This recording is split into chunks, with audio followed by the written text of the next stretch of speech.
Rafael está atendendo confissões ali, no confessionário.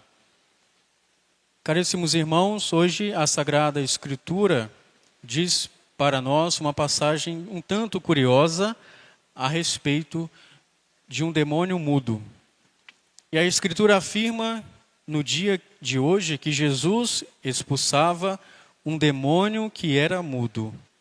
E talvez também nós tenhamos que nos perguntar se nós temos um demônio mudo para pedir a Jesus que o expulse de nossas vidas, mas podemos nos questionar: o que é, de fato, um demônio mudo?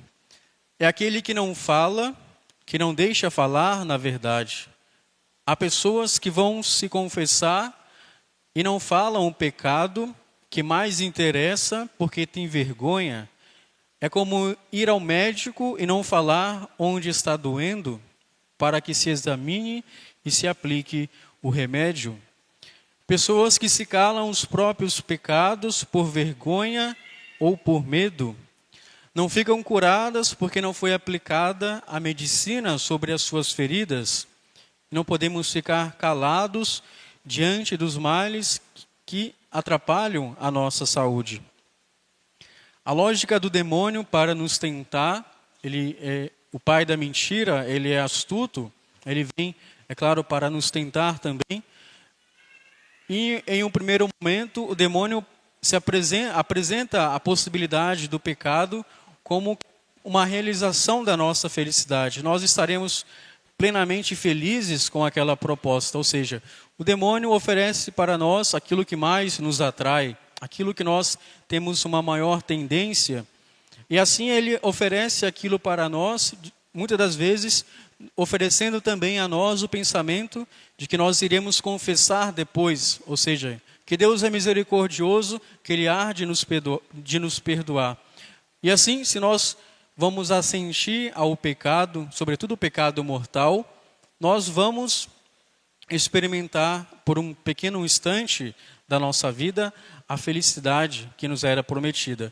Mas logo em seguida, nós experimentamos um arrependimento profundo, nós sentimos quase que instantaneamente, depois do pecado, uma repulsa àquele pecado. Nós nos sentimos culpados por ter cometido aquele ato.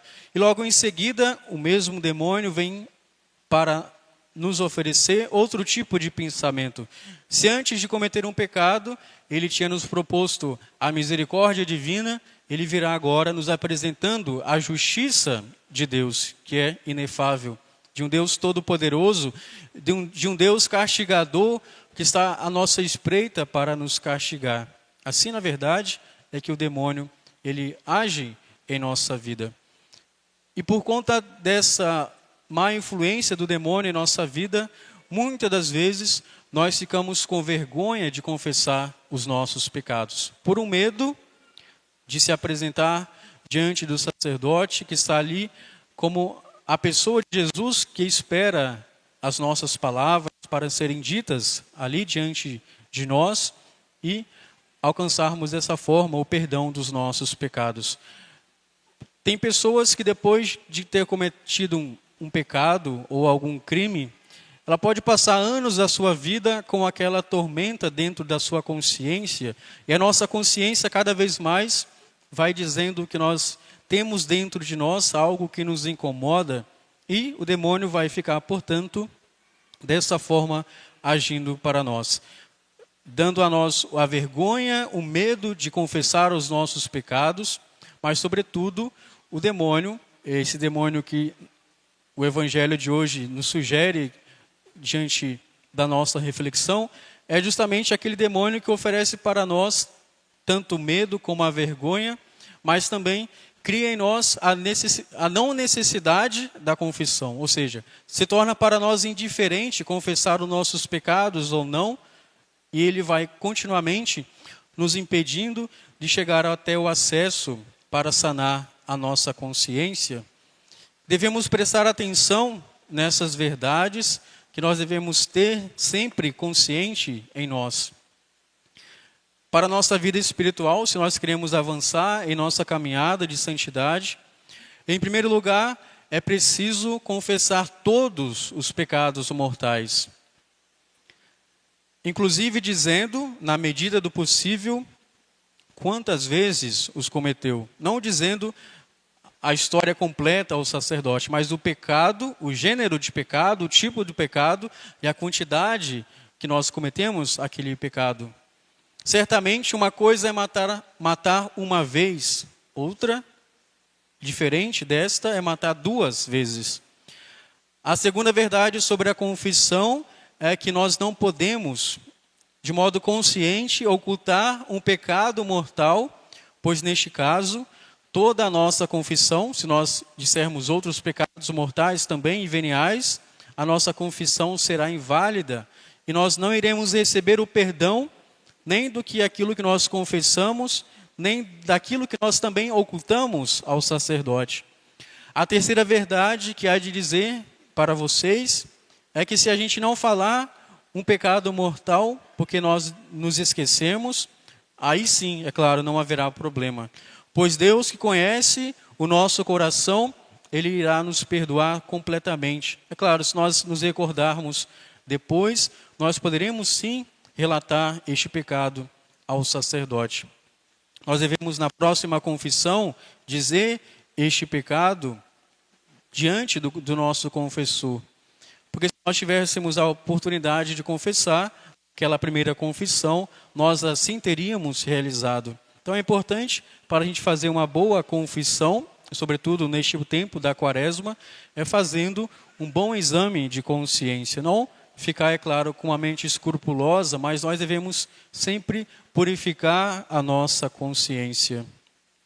Finalmente, se tratando de pecados veniais, nós não temos a necessidade de confessá-los todos, pois não há obrigação de confessar os pecados veniais. É uma recomendação, nós temos sim a obrigação de confessar os pecados mortais, mas os pecados veniais, nós temos outros meios também para alcançar como a própria absolvição que o sacerdote dá no início da missa e no momento que iremos receber a nossa comunhão. Usando também da água benta, temos a possibilidade de ser perdoado dos pecados veniais. Mas é recomendado que, se nós tivermos pecados veniais, se confessemos também estes, para que surja em nós uma realidade que nos distancia completamente do pecado.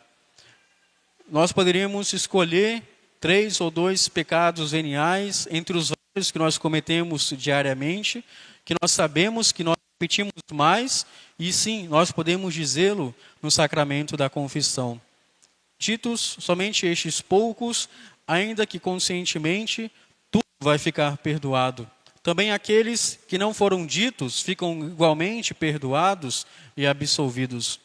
Não vale a pena ter um demônio mudo no nosso coração que nos impede de falar os nossos pecados, e ele vai de fato impedir o bem que a confissão faz para nós. É claro que um efeito principal da confissão é perdoar todos os nossos pecados. Nosso Senhor vai dar ali pela palavra, pela boca do sacerdote, o perdão de todos os nossos pecados, tanto os mais graves, também para os mais leves. Nós devemos, caríssimos irmãos, ir confiadamente ao sacramento da penitência, da confissão, para receber de Jesus ali a absolvição. Nós também devemos recordar que esta realidade deste demônio mudo vai oferecer para nós muitas desculpas para postergar a nossa confissão, dando, como eu disse, a vergonha, o medo e impedindo assim em nossa alma de receber a graça de Deus. Nosso Senhor também neste evangelho, seguidamente, ele vai dizer que depois que o demônio foi expulso de uma pessoa, se a casa que está ali simbolizada pelo coração daquela pessoa que foi liberta pelo demônio, ele vai dizer se aquela pessoa que tendo um coração que foi limpo por nosso Senhor, se ela não tomar cuidado, o mesmo demônio vai reunir outros 7 piores e virão àquele lugar, e a situação daquela pessoa será pior do que antes. Então isso indica para nós que a nossa confissão é o lugar onde nós temos a casa arrumada, limpa e iluminada. Mas o que nós devemos fazer para morar neste lugar? Tratar este lugar como um lugar digno de uma morada. Nós devemos o quê? Adornar esta casa. Não basta somente confessar os nossos pecados e os nossos repetidos pecados, se nós não tivermos a resolução de evitá-los. A resolução de evitar as ocasiões de pecados, as ocasiões que são lugares também de pecado para a nossa vida e as pessoas também que nos levam ao pecado. Devemos limpar o nosso coração, isso é a graça de Deus que vai fazer em nós, mas nós também devemos arrumar essa casa, iluminar essa casa para que o demônio não possa mais encontrar ali a sua morada. Mas antes que seja Cristo habitar dentro das nossas almas, em nosso coração. Devemos arrumar, portanto, a nossa casa, depois de sermos libertos dos nossos pecados, libertos do poder do demônio, nós iremos, portanto, caríssimos irmãos, adornar este lugar para que nosso Senhor possa encontrar ali um lugar também onde Ele possa encontrar descanso, sobretudo por meio das virtudes, que é, na verdade, dons de Deus e também conquista da nossa parte.